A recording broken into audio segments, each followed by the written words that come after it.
You are looking at Julian's pronunciation guide, where we look at how to pronounce better some of the most mispronounced words in the world, like this other curious word. But how do you say what you're looking for today? An interesting name, very interesting name of an area or district in London, in the UK. Yes, it looks very much like it should be said as Chiswick, right? I mean, that's definitely how it's spelled, Chiswick. But it's not how you pronounce it. It's like Greenwich. Well, it's not Greenwich.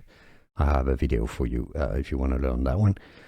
Chiswick is actually how it's said. So essentially you can replace the S and the W in the middle with a Z letter. Yeah, a Z. Chiswick is how you say it. And now you know. Here are more videos on how to pronounce more confusing words and names too many mispronounced. Like this video if you found it useful. I appreciate your support. I'll see you soon and thanks for watching.